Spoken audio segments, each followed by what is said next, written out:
Over the marshes of madness now and past the Pillar of Bone, which is a magical fulcrum and forms a sort of epicentre for the winds of magic. So if you have a battle in this region, your spellcasters will have tempestuous levels of magic to play with. Up into the southern reaches of the World's Edge Mountains now, and we're getting firmly into Dwarf country, an area in which the Greenskins are eternally encroaching. Now there's a Dwarf Master Engineer there, one of the Dwarf hero types, so he doubles as a campaign map agent and a warrior in battle. And as we head north, you can really see the change in environmental lighting in the skies, which really alters the atmosphere across different areas of the map as you move around. Okay, here's Karazakarak, the dwarfen capital, with Thorgrim and his army there guarding the gates. There's a huge amount of incidental detail in the campaign map too, like these peak-spanning bridges, testament to dwarfen engineering prowess. Okay, our first stop today is at Karak Kudrin, a dwarf stronghold which is under siege by one of our orc lords and his army. You can see the proud nobility of the dwarves etched into the very architecture there.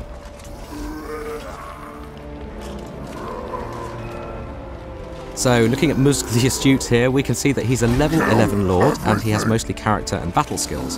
And we'll look at the skill trees in a bit more detail shortly. He's also got a couple of magic items on him, the Armour of Gork and the Battle Axe of the Last War. Now each hero, lord or legendary lord, can be equipped with up to 6 of these magic items, and they will appear around the portrait here. Musk has a big 20-stack army with some fairly meaty units in it, and if we go into the pre-battle panel here, we can see that this is pretty much a whitewash given the weakened dwarf garrison. We've also spent some turns building siege equipment to help in the siege.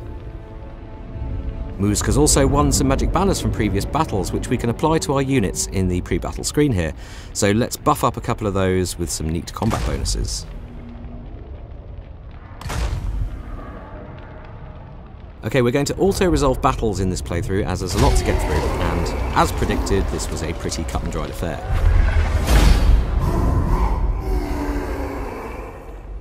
We now have these nice little pop-ups detailing exactly what you gain from the battle as well, including loot and XP. Post-battle, we have the usual array of options with what to do with the settlement, but we're aiming to expand our holdings here, so we're going to occupy Karaz Kudrin.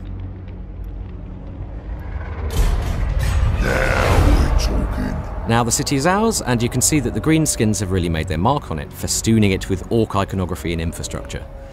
Now if the dwarfs capture this city back, that will all get torn down, of course.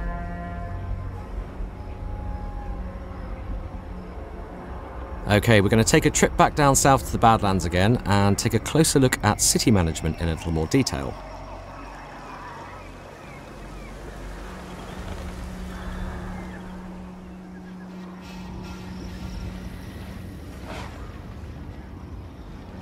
And here's Azag the Slaughterer, one of our legendary lords, so we'll come back to him in a second and have a closer look. But first we're going to take a look at Karak Draz, or Black Crag to give it its orc title. As you can see, we own all 3 settlements in this province, and Iron Rock is worth a quick look actually. You can see just how characterful these settlements really are, with this settlement clinging to the remaining side of an old volcano. A suitably orky place to call home, not least as it's yet another foothold in dwarf territory. Back to Karak Draz now, and you can see the kind of iconic style we're going for with our building icons. So we've got this very clear categorization of the different building branches. Let's just build some defences here for now.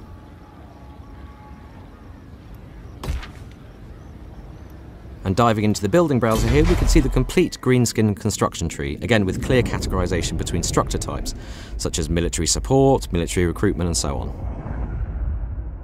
We're also aiming to make the benefits each building brings as clear as possible, so if we look at the muster fields here, you can see precisely the unit types it unlocks for recruitment, which is really useful for army planning. Say I want to recruit giants into my armies, and who wouldn't, let's face it, I can instantly see by their unit cards that I need to build a stomping ground, with troll caves as a prerequisite, along with a level 5 encampment structure. We're also aiming for clarity with our tech trees, and the greenskin techs available in the Goblin Workshop are uniquely aggressive. Most bring improvements to various unit types in battle, as the Goblin Tinkerers nail metal plates, spikes, or bigger wheels onto things, improving melee attacks, charge bonuses, and that sort of thing.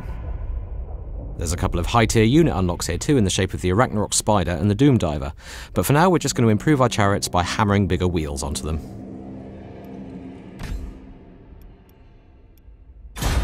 Now, each race's tech tree works in a very different way, so for example, the Dwarfs focus on both civic and military structures, while Empire actually need to build certain buildings to unlock parts of their tech tree.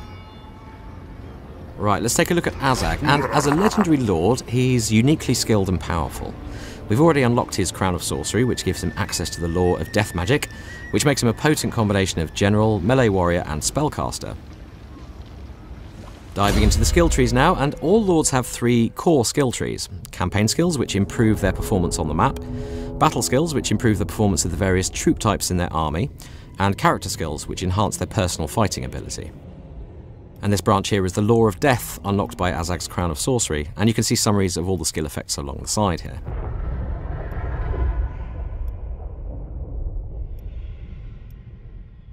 Characters now have 30 skill levels, and the skill trees are therefore way deeper than we've had before. Activatable battle abilities live here, and with even more advanced skills beyond. Legendary lords like Azag can also spend skill points to unlock their unique personal quest chains.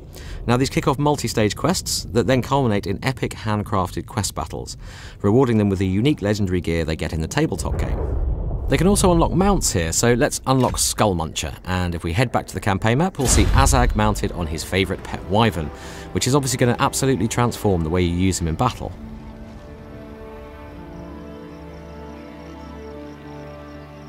Now, there's a pesky dwarf army on our turf here, so let's put Skull Muncher to good use.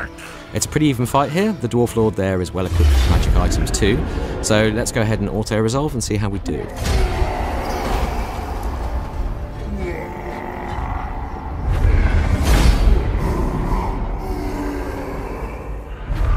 Okay, close victory. Now, there's those loot pop-ups again, and this time we've rolled lucky and won a Pigeon Plucker Pendant, an area effect melee debuff for Azag. So that's now hanging proudly around his big green neck.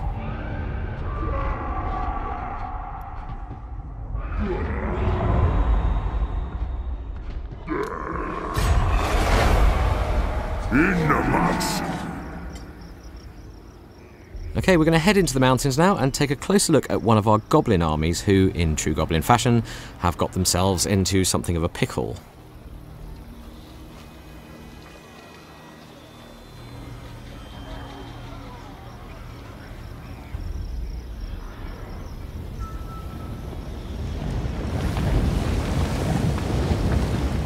So Clubber Spitebacker here and his weakened army have rather inadvisedly got themselves trapped behind a volcano and sandwiched between 2 rather well-appointed dwarf armies. As we can see by their movement range, there's just no way past. But there is a way under. If we use the Enter Underway stance, Clubber will locate a local entrance to the Ancient Dwarfen Underway, and will get the option to tunnel beneath the obstacles and extend his movement range.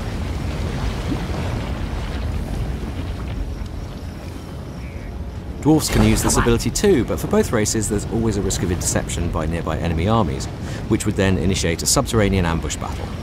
Interception and evasion can both be improved in your lord's skill trees.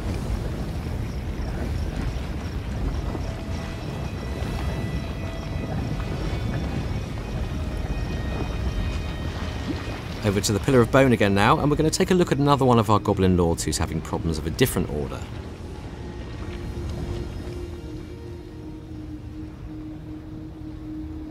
Now, Grombogroff here has been a naughty goblin, neglecting the needs of his army. All Greenskins need to fight, it's in their blood, and that's reflected by their fightiness rating here.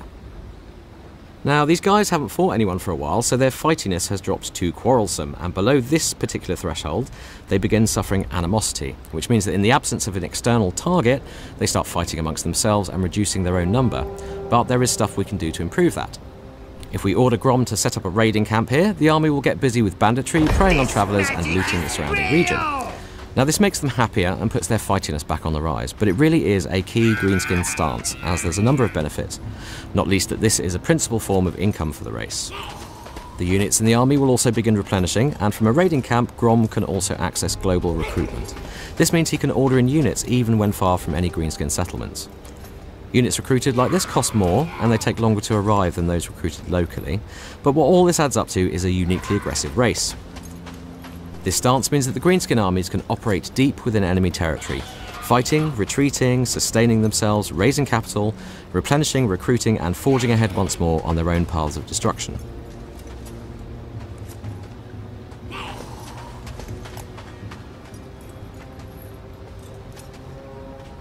Now, as you might imagine, there are great benefits to having a high fightiness rating as well, and if we head north to Border Prince's territory, we're going to demonstrate this with Grimgor Ironhide, our second legendary lord.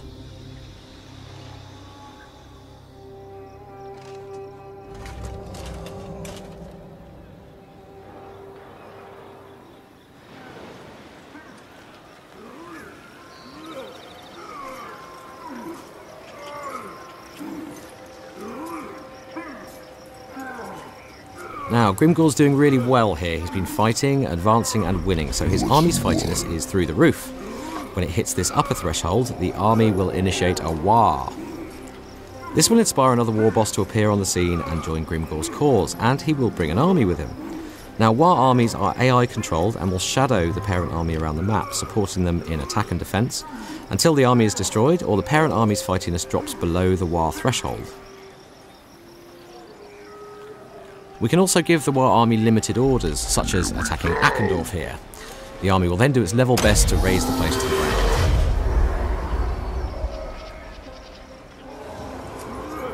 Now, this madly gyrating fellow is one of our shaman heroes, and we've deployed him in this region here to perform something called magical interference. Now, he's busy sucking the winds of magic out of the air right now, which will reduce the amount that enemy armies will have access to if they fight us here. Of course, we can also attach heroes to armies, so he will appear as a spellcaster unit in battle. And Grimgor is going to need his services, so we're going to do just that. Right, we're going to take Grimgor towards Blackfire Pass here, as he's nearing the end of one of his personal quest chains, and the location of the final quest battle in that chain is marked here by this blue floating icon.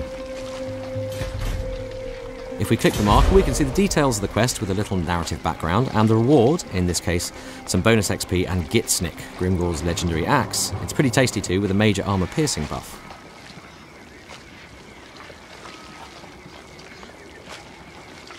We can also examine the army that will be arrayed against us, and it is fairly substantial, with a warrior priest, a celestial wizard, some great swords, plenty of infantry, artillery, and an altogether terrifying steam tank.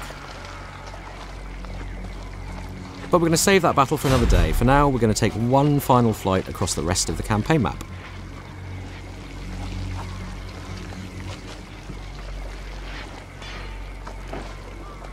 Through Blackfire Pass now, and we're entering proper Empire territory and towards Reichland, which is Karl Franz's domain.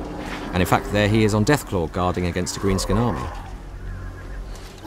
Now, that little swirly effect you see is a tempest of magic, which should make for lively spellcasting in this area. We can also see some other Greenskin tribes here striking deep into the lands of men. Up through the Grey Mountains we can see some more dwarf strongholds to the right there, and through the pass into Bastogne and the lands of Bretonnia.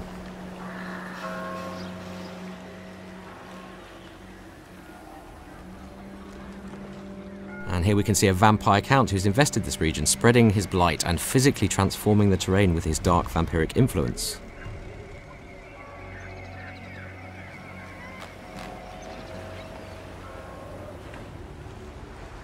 Up over the Sea of Claws now, towards Packice Bay, and ahead lies Norska, a bitterly inhospitable region populated by the vicious, chaos-influenced Norse tribes. Armies travelling here will suffer attrition, but that's probably the least of their worries, given how Sigmar thought, so shall we. We will become part of the legend. We will wipe the orcs from our door! And only when this is done, when our nation has healed, shall I take up Gal Maraz for Sigmar, for the Empire, for the Warhammer! So that was Emperor Karl Franz giving his rousing pre-battle speech. He's one of the game's legendary lords, so he's a powerful general and a mighty warrior in his own right. Playing a campaign as the Empire, you'll unlock this particular quest battle as Karl Franz levels up. So the Empire's fielding a lot of artillery in this battle, but it's worth noting that you won't just be able to recruit all of this stuff right from the start of the game. There are quite a few late-game units on show here today, and the same goes for spells as well. You'll see a lot of kind of late-game, high-level stuff.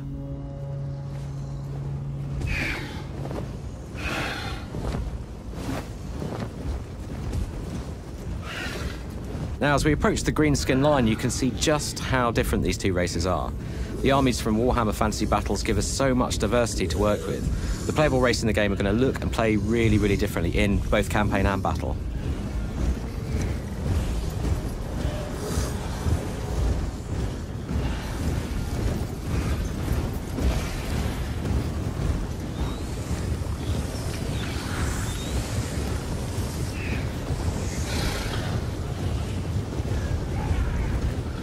And looking out over Blackfire Pass for a second here, you can just see the kind of fantastical landscapes that we've never been able to do before in a Total War game. And this is just one geographical part of the old world.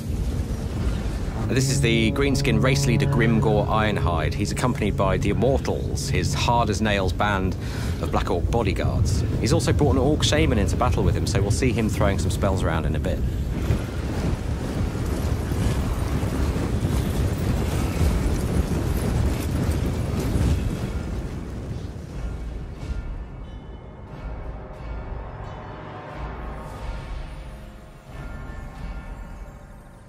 So these snickering little goblins are manning a Doom Diver catapult. Now you can see a goblin fanatic there climbing into the mechanism eagerly with his homemade wings strapped to his arms. And as it fires, you can opt to take first-person control of the Doom Diver and pilot him to his doom. Now it's a pretty wild ride, but once you get the hang of it, you can really get proficient.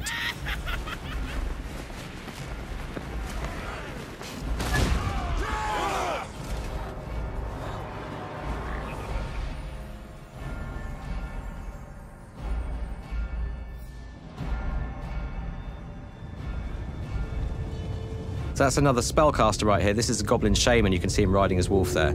So he casts spells from the Little War magical lore.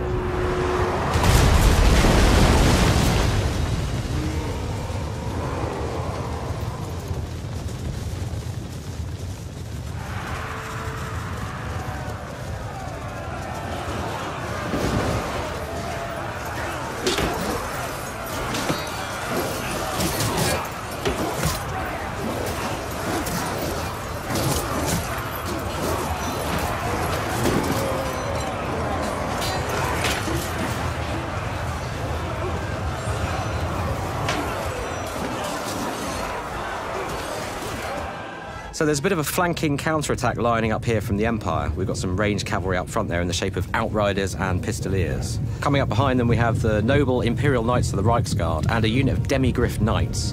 These are super heavy shock cavalry on vicious, monstrous mounts. Now, they can withstand a real pounding, so they're really useful in longer melee engagements.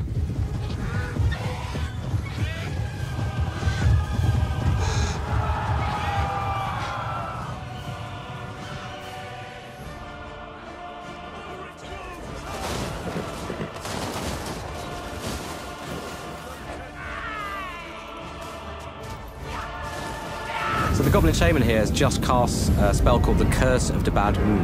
Now it's a pretty powerful, impressive-looking high-end spell, but it's worth noting that we don't want magic to be too OP. You'll have a limited pool of magic to use in every battle that recharges over time according to various factors. But basically you're going to have to pick and choose just when to cast high-level spells like this. We don't want magic to totally dominate the game, it's more of a kind of useful supporting tool.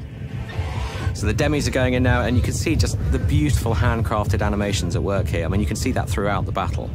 One thing that we're still working on is cavalry versus cavalry impacts, and in fact impacts across the board. So what we're aiming for is scenes like this to be much more punchy with more physical hit reactions from the cavalry that struck. In short, we want to make a real kind of spectacle of these engagements.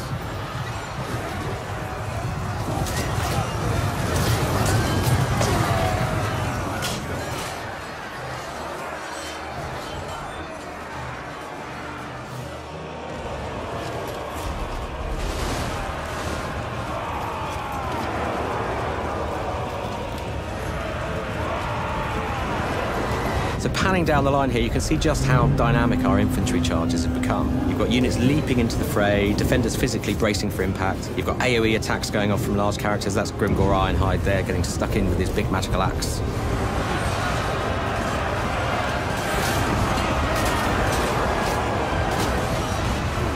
And in go the trolls at the end of the line here. Now, monstrous infantry like this have you know, lots and lots of hit points. They can mete out a ton of damage with those big attacks as well.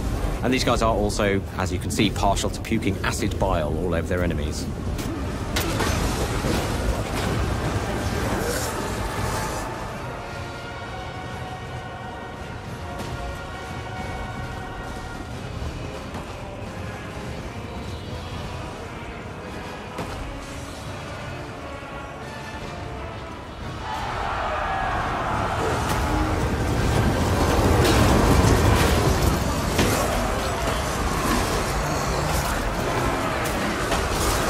bit of aerial combat going on here between Deathclaw and the Wyvern. Now, if you gain mastery of the skies in a battle like this, you can then use the maneuverability of your flying units to strike pretty much anywhere on the battlefield.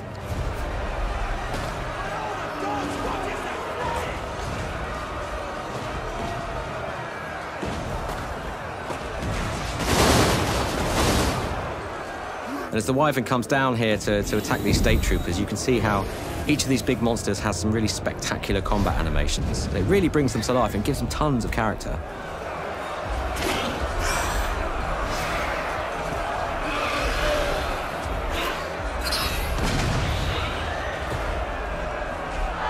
Now, these are two of the Empire's hero characters. This is the Warrior Priest, and just beyond him there, the Witch Hunter. Heroes are essentially agents, so they can roam the campaign map, perform a number of different functions, but they're also powerful solo warriors in their own right, and if you attach them to an army, they can then throw themselves into combat alongside the troops.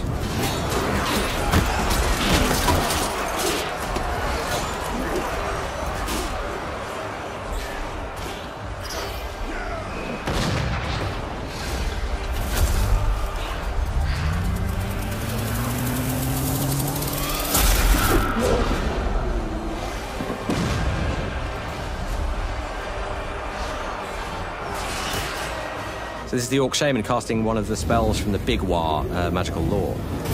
So he's casting the Foot of Gork here, which is he's literally summoning the